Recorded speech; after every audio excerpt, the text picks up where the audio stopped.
हर हर महादेव। जय माता पार्वती की। सावन सोमवार की कथा के अनुसार अमरपुर नगर में एक धनी व्यापारी रहता था। दूर दूर तक उसका व्यापार फैला हुआ था। नगर में उस व्यापारी का सभी लोग मान सम्मान करते थे।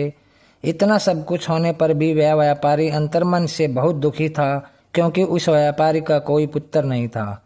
दिन रात उसे एक ही चिंता सताती रहती थी, उसकी मृत्यु के बाद उसके इतने बड़े व्यापार और धन संपत्ति को कौन संभालेगा। पुत्र पाने की इच्छा से वह व्यापारी प्रति सोमवार भगवान शिव की व्रत पूजा किया करता था। सायंकाल को व्यापारी शिव मंदिर में जाकर भगवान शिव के सामने घी का दीपक जलाया करता था। उस व्यापारी की भक्ति देखकर एक दिन पार्वती ने भगवान शिव से कहा, हे प्राणनाथ, यह व्यापारी आपका सच्चा भक्त है। कितने दिनों से यह सोमवार का व्रत और पूजा नियमित कर रहा है। भगवान आप इस व्यापारी की मनोकामना अवश्य पूर्ण करें। भगवान शिव ने मुस्कुराते हुए कहा, हे पार्वती, इस संसार में सबको उसके कर्म के अनुसार फल की प्राप्ति होती है। प्राणी जैसा कर्म करते हैं उसे वैसा ही फल प्राप्त होता है। इसके बावजूद पार्वती जी नहीं मानी। उन्होंने आग्रह करते हुए कहा, नहीं प्राणनाथ, आपको इस व्यापार की इच्छा पूरी करनी ही पड़ेगी। यह आपका अनन्य भक्त है। प्रति सोमवार आपका विधिवत व्रत रखता है और पूजा अर्चना के बाद आपको भोग लगाकर एक समय भोजन ग्रहण करता है। आपको इसे पुत्र प्राप्ति का वरदान देना ही होगा। पार्वती का इतना आग्रह देखकर भगवान शिव ने कहा, तुम्हारे आग्रह पर मैं इस व्यापारी को पुत्र प्राप्ति का वरदान देता हूँ, लेकिन इसका पुत्र 16 वर्ष से अधिक जीवित नहीं रहेगा। उसी रात भगवान शिव ने स्वप्न में उस व्यापारी को दर्शन देकर उसे पुत्र प्राप्ति का वरदान दिया और उसके पुत्र के 16 वर्ष तक जीवित रहने की बात भी बताई। भगवान के वरदान से व्यापारी को खुशी तो हुई, लेकिन पुत्र की अल्पायु की चिंता ने उस खुशी को नष्ट कर दिया। व्यापारी पहले की तरह सोमवार का विधिवत व्रत करता रहा। कुछ महीने पश्चात उसके घर अति सुंदर पुत्र उत्पन्न हुआ। पुत्र जन्म से व्यापारी के घर में खुशियां भर गई और धूमधाम से पुत्र जन्म का समारोह मनाया गया। व्यापारी को पुत्र जन्म की अधिक खुशी नहीं हुई, क्योंकि उसे पुत्र की अल्पायु के रहस्य का पता था। यह रहस्य घर में किसी को मालूम नहीं था। विद्वान ब्राह्मणों ने उस पुत्र का नाम अमर रखा। जब अमर 12 वर्ष का हुआ तो शिक्षा के लिए उसे वाराणसी भेजने का निश्चय हुआ। व्यापारी ने अमर के मामा दीपचंद को बुलाया और कहा कि अमर को शिक्षा प्राप्त करने के लिए वाराणसी छोड़ाओ। अमर अपने मामा के साथ शिक्षा प्राप्त करने के लिए चल दिया। रास्ते में जहाँ भी अमर और दीपचंद रात्रि विश्राम के लिए ठहरते, वही यज्ञ करते, ब्राह्मणों को भोजन कराते थे। लंबी यात्रा के बाद अमर और दीपचंद एक नगर में पहुँचे। उस नगर के राजा की कन्या के विवाह की खुशी में पूरे नगर को सजाया गया था। निश्चित समय पर बारात आ गई, लेकिन वर का पिता अपने बेटे के एक आंख से काने होने के कारण बहुत चिंतित था। उसे इस बात का भय सता रहा था कि राजा को इस बात का पता चलने पर कहीं वह विवाह से इनकार न कर दे, इससे उसकी बदनामी होगी। वर के पिता ने अमर को देखा तो उसके मस्तिष्क में एक विचार आया।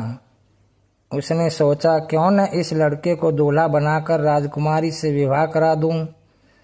विवाह के बाद इसको धन देकर विदा कर दूंगा और राजकुमारी को अपने नगर में ले जाऊंगा। वर के पिता ने इसी संबंध में अमर और दीपचंद से बात की। दीपचंद ने धन मिलने के लालच में वर के पिता की बात स्वीकार कर ली। अमर को दूल्हे के वस्त्र पहनाकर राजकुमारी चंद्रिका से विवाह करा दिया गया। राजा ने बहुत सा धन देकर राजकुमारी को विदा किया। अमर जब लौट रहा था तो सच नहीं छिपा सका और उसने राजकुमारी की ओढ़नी पर लिख दिया, राजकुमारी चंद्रिका, तुम्हारा विवाह तो मेरे साथ हुआ था। मैं तो वाराणसी में शिक्षा प्राप्त करने जा रहा हूँ। अब अब तुम्हें जिस नवयुवक की पत्नी बनना पड़ेगा वह कान्हा है। जब राजकुमारी ने अपनी ओढ़नी पर लिखा हुआ पढ़ा तो उसने काने लड़के के साथ जाने से इनकार कर दिया। राजा ने सब बातें जानकर राजकुमारी को महल में रख लिया। उधर अमर अपने मामा दीपचंद के साथ वाराणसी पहुंच गया। अमर ने गुरुकुल में पढ़ना शुरू कर दिया। जब अमर की आयु 16 वर्ष पूरी हुई तो उसने एक यज्ञ किया। यज्ञ की समाप्ति पर ब्राह्मणों को भोजन कराया और खूब अन्न वस्त्र दान किए। रात को अमर अपने शयन कक्ष में सो गया। शिव के वरदान के अनुसार शयनावस्था में ही अमर के प्राण पखेरु उड़ गए। सूर्योदय पर मामा अमर को मर्त देखकर रोने पीटने लगा। आसपास के लोग भी एकत्रित होकर दुख प्रकट करने लगे। मामा के रोने विलाप करने के सवर समीप से गुजरते हुए भगवान शिव और माता पार्वती ने भी सुने। पार्वती जी ने भगवान से कहा, प्राणनाथ, मुझसे इसके रोने के सवर सहन नहीं हो रहे। आप इस व्यक्ति के कष्ट अवश्य दूर करें। भगवान शिव ने पार्वती जी के साथ अदृश्य रूप में समीप जाकर अमर को देखा तो पार्वती जी से बोले, पार्वती, है तो उसी व्यापारी का पुत्र है। मैंने इसे 16 वर्ष की आयु का वरदान दिया था। इसकी आयु तो पूरी हो गई।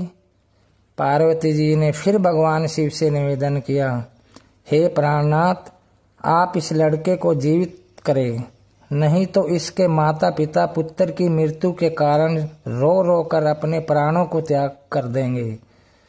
इस लड़के का पिता तो आपका परम भक्त है। वर्षों से सोमवार का व्रत करते हुए आपको भोग लगा रहा है। पार्वती के आग्रह करने पर भगवान शिव ने उस लड़के को जीवित होने का वरदान दिया और कुछ ही पल में वह जीवित होकर उठ बैठा। शिक्षा समाप्त करके अमर मामा के साथ अपने नगर की ओर चल दिया। दोनों चलते हुए उसी नगर में पहुंचे जहां अमर का विवाह हुआ था। उस नगर में भी अमर ने यज्ञ का आयोजन किया। समीप से गुजरते हुए नगर के राजा ने यज्ञ का आयोजन देखा। राजा ने अमर को तुरंत पहचान लिया। यज्ञ समाप्त होने पर राजा अमर और उसके मामा को महल में ले गया और कुछ दिन उन्हें महल में रखकर बहुत सा धन वस्त्र देकर राजकुमारी के साथ विदा किया। रास्ते में सुरक्षा के लिए राजा ने बहुत से सैनिकों को भी साथ भेजा। दीपचंद ने नगर में पहुंचते ही एक दूत को घर भेजकर अपने आगमन की सूचना भेजी। अपने बेटे अमर के जीवित वापस लौटने की सूचना से व्यापारी बहुत प्रसन्न हुआ। व्यापारी ने अपनी पत्नी के साथ स्वयं को एक कमरे में बंद कर रखा था। भूखे प्यासे रहकर व्यापारी और उसकी पत्नी बेटे की प्रतीक्षा कर रहे थे। उन्होंने प्रतिज्ञा कर रखी थी कि यदि उन्हें अपने बेटे की मृत्यु का समाचार मिला तो दोनों अपने प्राण त्याग देंगे। व्यापारी अपनी पत्नी और मित्रों के साथ नगर के द्वार पर पहुंचा। अपने बेटे के विवाह का समाचार सुनकर पुत्र वधू राजकुमारी चंद्रिका को देखकर उसकी खुशी का ठिकाना न रहा। उसी रात भगवान शिव ने व्यापारी के स्वप्न में आकर कहा, हे श्रेष्ठी, मैंने तेरे सोमवार के व्रत करने और व्रत कथा सुनने से प्रसन्न होकर तेरे पुत्र को लंबी आयु प्रदान की है। व्यापारी बहुत खुश हुआ। सोमवार का व्रत करने से व्यापारी के घर में खुशियां लौट आई। शास्त्रों में लिखा है कि जो स्त्री पुरुष सोमवार का विधिवत व्रत करते और व्रत कथा सुनते हैं उनकी सभी इच्छाएं पूरी होती है। हर हर महादेव, जय माता पार्वती की। प्रिय भक्तजनों, यदि आपको यह वीडियो अच्छी लगी है तो प्लीज लाइक और सब्सक्राइब जरूर करें। जय भोलेनाथ की।